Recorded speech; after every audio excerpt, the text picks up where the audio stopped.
Bonjour, je suis Alexandre Derive, démarche d'écologie industrielle Biotop. On est situé à La Rochelle, en façade atlantique. Alors, j'ai 5 minutes pour parler de pérennité, ça me semble un peu court. Je donne une petite information. Alors, je vais partir sur un petit clin d'œil à Conrad Hilton, qui a fondé la marque des hôtels Hilton, donc grand succès, 3500 hôtels créés dans la deuxième partie du XXe siècle. Quand on lui demandait quel était le secret de sa réussite, il disait qu'elle tenait en 3 phases, 3 points fondamentaux sur l'installation d'un hôtel. Est-ce que certains parmi vous ont entendu cette maxime? Le premier point, c'est l'emplacement. Le deuxième, c'est l'emplacement. Et le troisième, c'est l'emplacement. Voilà, points fondamentaux pour se lancer et pour réussir le montage d'un hôtel. Ça marche dans tout ce qui touche à l'immobilier. Une démarche d'EIT, qu'est-ce qui fonctionne? 3 points importants. Votre raison d'être, votre raison d'être et votre raison d'être.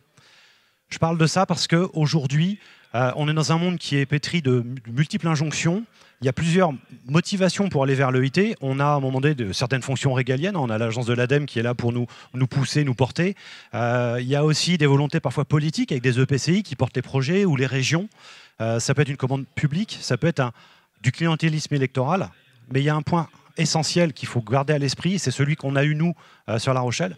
C'est quel est le cœur du système de l'EIT? On travaille pour qui? Pour l'entreprise. On travaille pour l'entreprise et alors nous, on est une démarche qui a été lancée il y a 12 ans maintenant à l'initiative d'un club d'entreprise qui avait déjà 15 ans d'existence. Donc des gens qui se connaissaient. Donc ça, c'est très facile, ça nous a fait gagner un temps considérable par rapport à beaucoup de démarches. Et notre quotidien, c'est d'être toujours en veille et à l'écoute des besoins du terrain et des entreprises. Une entreprise va adhérer à votre démarche.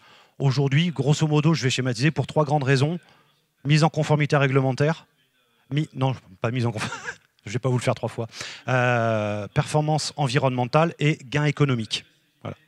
Et donc, on a construit tout notre système en étant effectivement à l'écoute des entreprises. Alors, on parle beaucoup de gouvernance, savoir c'est qui va être le chef. Parler aussi de quelle structure juridique. On s'en fout. La structure juridique dans le monde entrepreneurial, demain, s'il y a des entrepreneurs parmi vous, ils pourront vous le dire, qu'on ait un statut de SAS, de EURL, d'entreprise, de travailleur indépendant ou autre, peu importe. Ce qui sert, c'est votre projet. C'est le projet, c'est sa viabilité économique. Donc, nous, on s'est affranchi de tout ça. Aujourd'hui, la gouvernance, effectivement, elle est quand même portée par un collectif de chefs d'entreprise.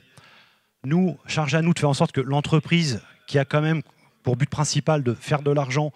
Nous, on est un petit peu les gardiens du temple, on essaye de pousser un peu de performance environnementale, de faire de l'accompagnement, d'être en adéquation malgré tout avec la politique du territoire. Donc on a des comités de pilotage, effectivement, sur lesquels on peut travailler sur différentes actions et faire en sorte que les actions qu'on va porter auprès des entreprises aient une forme de cohérence, une cohérence d'ensemble. Parce qu'aujourd'hui, la prise de conscience, elle est un peu plus poussée parce qu'on est en train, depuis Covid, pénurie énergétique, pénurie de matière, les entreprises se posent des questions parce qu'elles sont poussées avec un fusil dans le dos par des contraintes financières. Et elles commencent à comprendre que aussi, sur les problématiques du recrutement, ce qui fait la richesse d'une entreprise, alors quand je demande ça chez l'entreprise, ils me disent tous, c'est les salariés, c'est très bien. Par contre, quand on achète ou quand on veut une entreprise, c'est quand même le BE qui compte. Enfin, à un moment donné, c'est votre bilan financier. Aujourd'hui, on tend, nous, à les sensibiliser sur la valeur humaine et tout ce qui est impact environnemental, notamment carbone. Et certains ont peut-être entendu parler de ça. On travaille aujourd'hui sur la notion de comptabilité triple capital pour emmener les entreprises vers un petit peu d'anticipation et un petit peu de supplément d'âme. Donc, au niveau de notre gouvernance, ça j'en ai parlé, fondamentalement, pour assurer la pérennité, ce sont des actions donc, qui aient du sens, qui intéressent les entreprises. On leur demande régulièrement de nous challenger. C'est-à-dire qu'aujourd'hui, je ne peux pas vous dire quels seront tous les projets qui vont sortir dans un an parce que ça va naître des besoins et des questionnements de nos adhérents. Nos adhérents sont considérés, ce n'est pas tabou, ce sont des clients. Parce que si vous voulez pérenniser votre démarche, même s'il y a une quote-part du territoire, chez nous, c'est sur un budget de 230 000 € pour 5 personnes en mode 4 ETP à financer, on a 30 000 € de subvention. Tout le reste, on va le chercher nous-mêmes.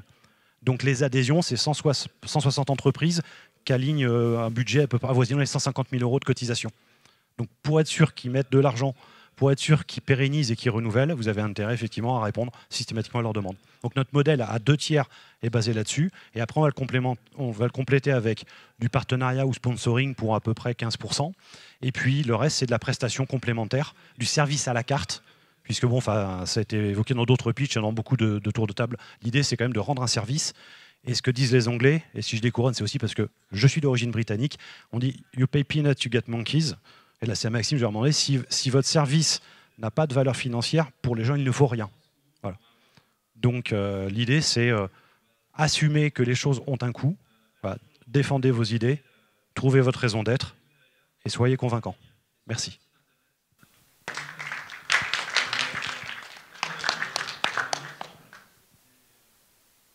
Non, moi, je suis curieux sur les 150 000 € de cotisation. Questions-réponses en face. Quelles sont les questions récurrentes de la part des entreprises auxquelles il faut répondre voilà, assez rapidement, on va dire. Et quel est leur niveau technique? Est-ce qu'il y a des fois des limites de ressources internes que vous êtes obligé d'aller chercher à l'extérieur?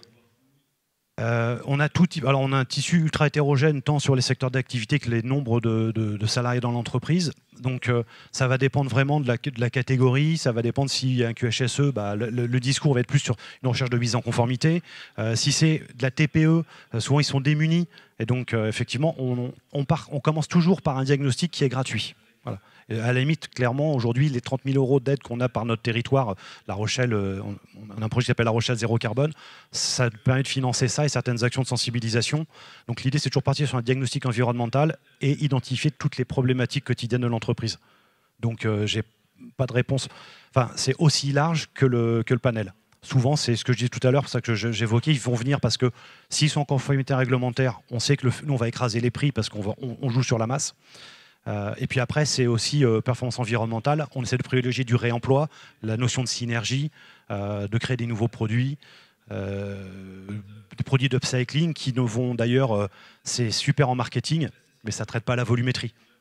Par contre, peut-être un point fort chez nous, et on s'y tient, ça a été un choix stratégique il y a assez longtemps sur la partie, je vais parler juste du déchet. C'était pas dans les 2012 à 2015, pas prendre les déchets qui rapportaient de l'argent à l'époque, le papier, carton plastique, mais nous c'est une approche holistique. On prend tous les déchets et quelle que soit la quantité. Alors tous les déchets recyclables ou réemployables. Et après on va les sortir. C'est que typiquement des seaux en polypropylène que je faisais broyer, que je renvoyais en plasturgie il y a 3 ans. Aujourd'hui, on a passé un accord avec la Fédération d'hôtellerie de plein air Néo-Aquitaine. Ça sert de bioseaux dans les campings qui ont des composteurs. Et aujourd'hui, j'ai une demande en milliers de seaux à fournir. Donc, initialement, je le broyais, je le recyclais. Aujourd'hui, je le réemploie. Et on essaye d'aller comme ça de manière un peu dichotomique sur tout l'ensemble des flux. D'où la nécessité d'avoir des spécialistes et d'avoir 5 personnes en interne qui de faire les bilans carbone, de travailler sur le déchet du biodéchet, méthanisation, voilà. Ça répond à peu près? Ça répond, merci.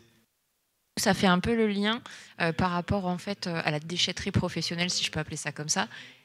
Dans combien de cas, sur les entreprises qui adhèrent, c'est la raison d'adhésion justement pour pousser le niveau de valorisation des déchets, si ça peut se voir comme ça, quoi.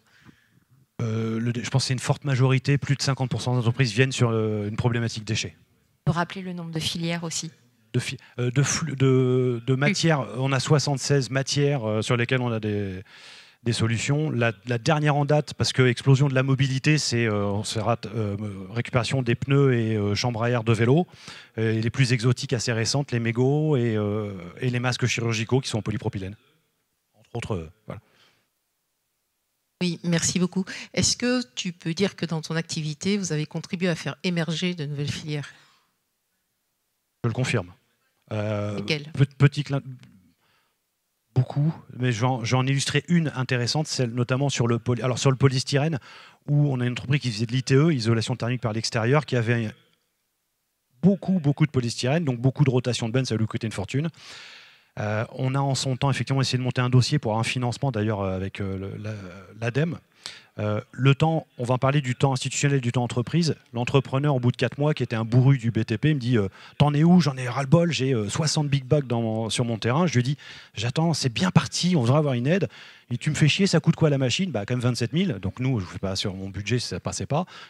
L'industriel a financé la machine, nous, et il compacte, c'est-à-dire qu'on massifie, on bascule le polystyrène chez lui, il faisait le compactage, et après, le gain de la revente du polystyrène qui sera plus réexpansable, mais par contre qui peut être extrudé, a été à son profit. Et aujourd'hui, après on a expérimenté tout le traitement des caisses polystyrène du port de pêche de La Rochelle, pendant 4 mois, ça marche, ça fonctionnait. Le port de pêche s'est équipé d'une autre machine, donc c'est 2 entreprises qui sont une respectivement au nord et une au sud de La Rochelle. Et depuis 2 ans maintenant, le polystyrène déposé en déchetterie des particuliers revient dans la synergie créée par Biotope. Voilà. J'ai que 5 minutes et j'ai plus trop de belles histoires. Mais on a plein de gamelles aussi, hein, plein de trucs qui n'ont pas marché. Hein. Champignonnière, ça n'a pas marché. On a fait de la toiture végétale, ça a marché, mais on a voulu faire des murs, ça ne fonctionnait pas. Enfin, merci beaucoup.